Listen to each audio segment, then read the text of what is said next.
the 15th of March, 1939. 6 months after the annexation of the Sudetenland, Nazi Germany, in flagrant violation of the Munich Agreement, invades and occupies the Czech provinces of Bohemia and Moravia. Adolf Hitler himself arrives in Prague, and on the 16th of March, by a proclamation from Prague Castle, establishes the Protectorate of Bohemia and Moravia. Konstantin von Neurath, the former foreign minister of Nazi Germany, becomes its Reich protector.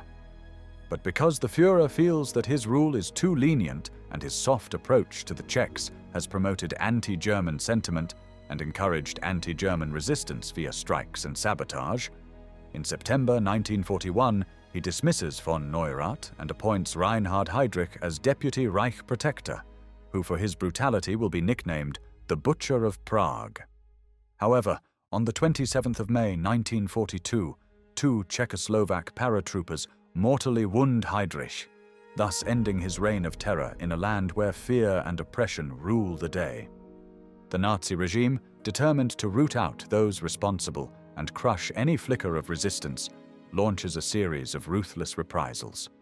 Executions take place, and the destruction of the Czech villages of Lidice and Ležáky, which the Nazis boast about, will become a symbol of the beastly actions that follow the assassination. One of the main perpetrators of these atrocities is Harald Wiesmann. Harald Julius Robert Gustav Wiesmann was born on the 22nd of April, 1909 in the city of Krefeld, then part of the German Empire. Harald was not a good student, and he did not even finish his studies at the gymnasium. From 1928 he first worked as an apprentice in a car factory, then as a laborer and driver, and shortly before being laid off during the Great Depression, he became a sales representative. Adolf Hitler came into power in January 1933. The same year, Wiesmann joined the Nazi Party and the SS.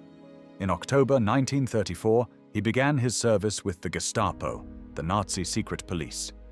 In September 1935, Wiesmann completed a course for criminal investigators, and at the beginning of October 1936, he was officially appointed to this position.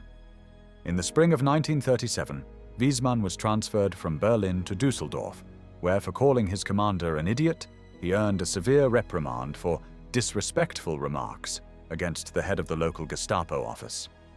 In late summer 1938, Hitler threatened to unleash a European war unless the Sudetenland, the border area of Czechoslovakia, which also contained countries' defensive positions in event of a war with Germany, was ceded to Germany.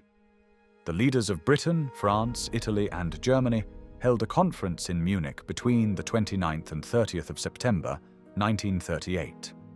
In what became known as the Munich Agreement, they agreed to the German annexation of the Sudetenland in exchange for a pledge of peace from Hitler.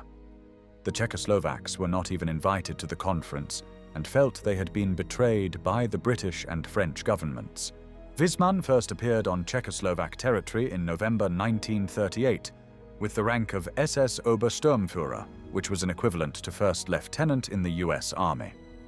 On the 15th of March 1939, less than 6 months after the annexation of the Sudetenland, Nazi Germany invaded and occupied the remaining parts of Czechoslovakia, establishing the Protectorate of Bohemia and Moravia, which by contrast to the Sudetenland, consisted mostly of ethnic Czechs. Shortly after the first units of the German army crossed the borders, Wiesmann moved to the interior of the newly founded Protectorate. He was appointed as commander of the operational station and, from the summer of 1939, the chief of the Gestapo office in the town of Benešov. The Second World War began on the 1st of September 1939, when Nazi Germany invaded Poland. In October that year, Wiesmann was appointed as chief of the Gestapo office in Kladno.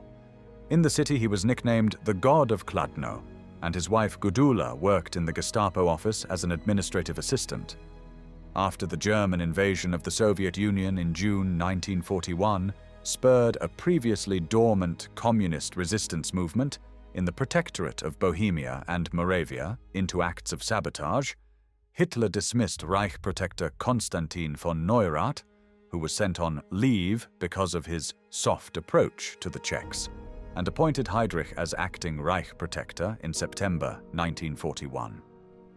When Heydrich arrived in Prague, he told his staff, "We will Germanize the Czech vermin." The result of his policies was a 73% reduction in acts of sabotage within 6 months. By the spring of 1942, the German authorities could boast of a pacification of the Protectorate. On the 27th of May 1942, Josef Gabčík with Jan Kubiš ambushed Heydrich's open-top Mercedes as it slowed for a turn when he was traveling from his residence outside of Prague. As planned, Gabčík attempted to fire his Sten submachine gun at point-blank range, but the weapon jammed. Seizing the moment, Heydrich tried to confront the attacker, giving Kubiš the opportunity to throw a modified anti-tank grenade, which hit the car and detonated, sending lethal shrapnel into Heydrich's body.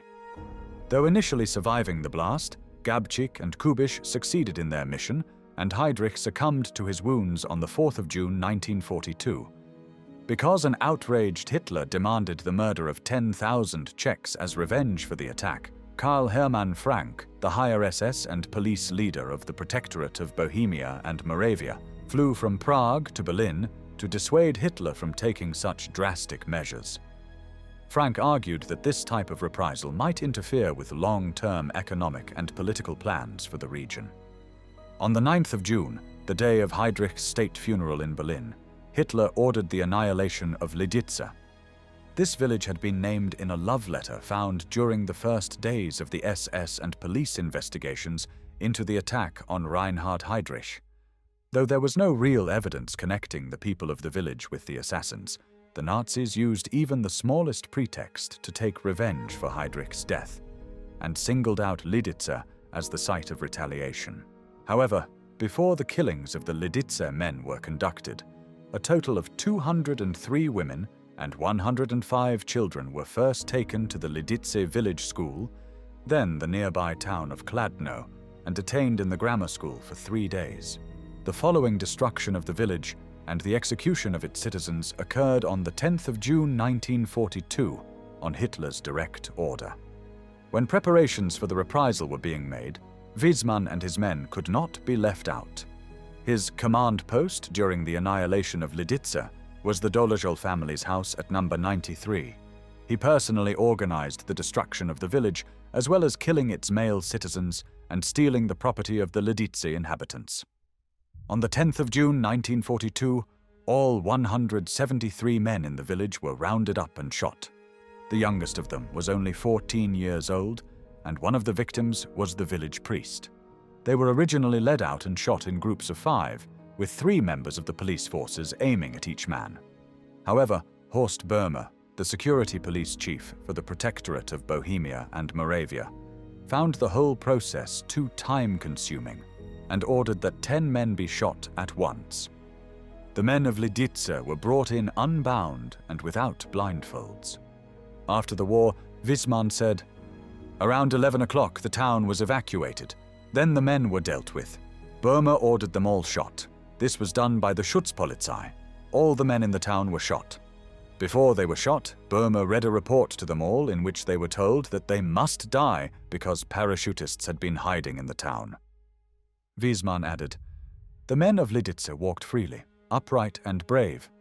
There were no weak scenes." During the murders and the destruction of Lidice, Wiesmann was in a good mood. He was laughing and constantly joking, as evidenced by surviving film footage. An additional 19 men and 7 women were shot on the 16th of June 1942 in Prague, and the rest of the women were sent to concentration camps where 53 perished. Children were taken from their families. A handful were selected for Germanization. 88 children from Lidice were murdered, and of these, 82 in the Chełmno extermination camp. In total, 340 people from the village were murdered. 6 months after the Lidice massacre, Wiesmann received another severe reprimand for neglect of duty, and at the end of 1943, he was suspended from his post as chief of the Gestapo office in Kladno and transferred to Prague.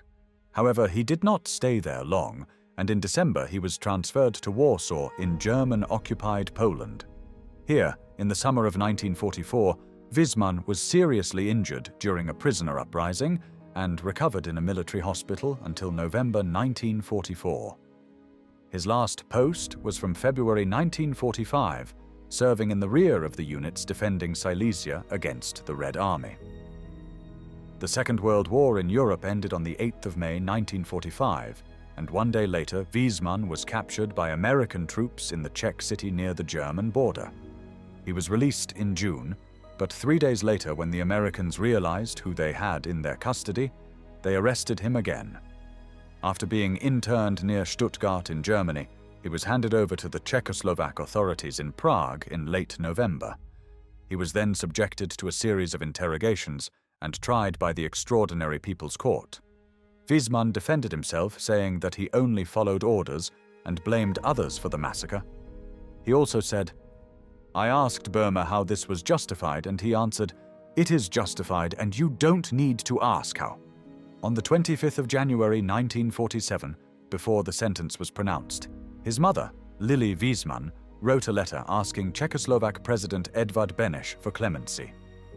In it, she also wrote, "I know that my son feels innocent because he only acted on orders in everything he did." After the People's Court sentenced Wiesmann to death, President Beneš did not intervene. Harald Wiesmann, one of the main figures behind the Lidice massacre, was executed 2 days after his 48th birthday on the 24th of April, 1947 in Pankrác prison in Prague. He was buried in an anonymous pit at Jablitze Cemetery in Prague, where the bodies of Jan Kubiš and Josef Gabčík, the assassins of Reinhard Heydrich in 1942, had secretly been buried in a mass grave.